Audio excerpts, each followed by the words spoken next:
TYT Sports in the building with the lovely Denise, and that's just Brett over there. Man. He's okay. He's all right. Pretty lovely, man. He's okay. Oh, you stop. There you go. Look at you guys. guys. You guys. Okay, we're all lovely. All right. I was trying to get a little trolling. I was trying to get my Alonzo on, and he messed it all up. Denise being all nice and stuff. I'm sorry. Stop being so nice to everybody. I'm sorry. If you want to see Denise being more nice, you can download the TYT app on the App Store. You can see Denise being nice to everyone 24/7, 365. Unless you're going for the opposing team. And it's free. That's always the most important thing to me as well. What's not free is championship rings.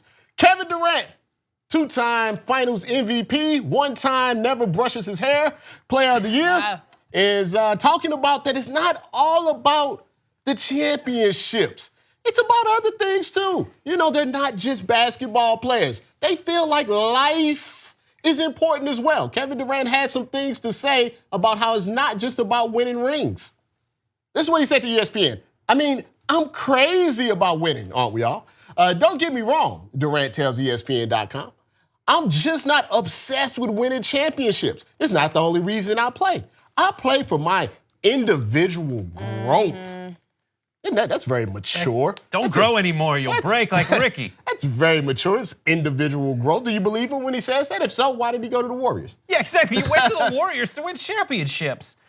But that maybe he just had like this great awakening where he's like, it is about the friendship. I'm playing with these guys and I love them. And it didn't even matter to me when we lost 2 years ago. Oh, it does not even important. I grew as an individual. BS, you're there. You don't care about the individual spotlight.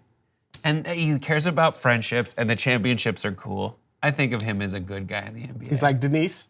Is he nice like you, Denise? You know, I was gonna say something that was gonna contradict your point, but then I figured I need to own this nice role. This is what I honestly think. This is what I honestly think. I think that KD walked in to this Warriors team because, first of all, he walked in having to humble himself because he was gonna have to rotate the ball more because he can actually rely on players to do their job and what you expect them to do as teammates.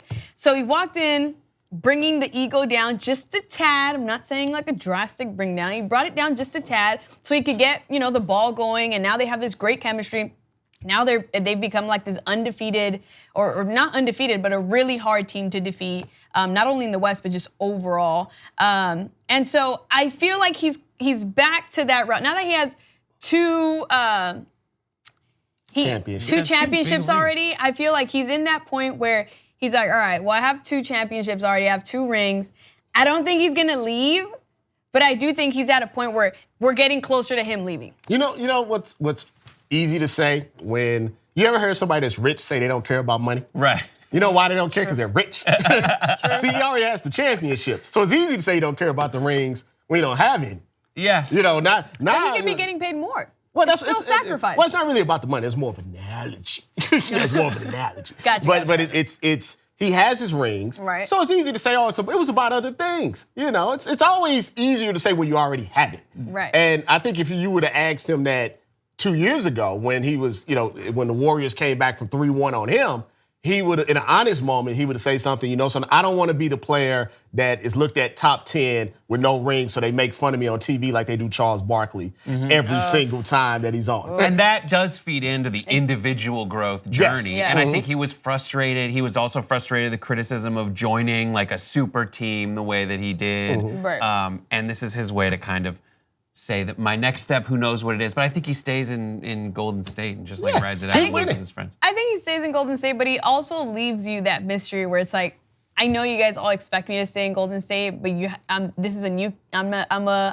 trying to be like the hero because he's like the villain, because he came and now he's just collecting the championships that everyone expected him to get. So he's getting like this really bad like cloud under him, and now he's finally like, all right, you know what? I'm not as evil. I'm not a villain like everyone expects me to be or thinks that I am. I'm actually a nice guy. I do it for my individual growth. And you know what? Everyone expects me to stay with the Warriors, but frankly, I'm not. I'm going to move to, I don't know, the Kings. Probably the Kings. He's not going to the Kings.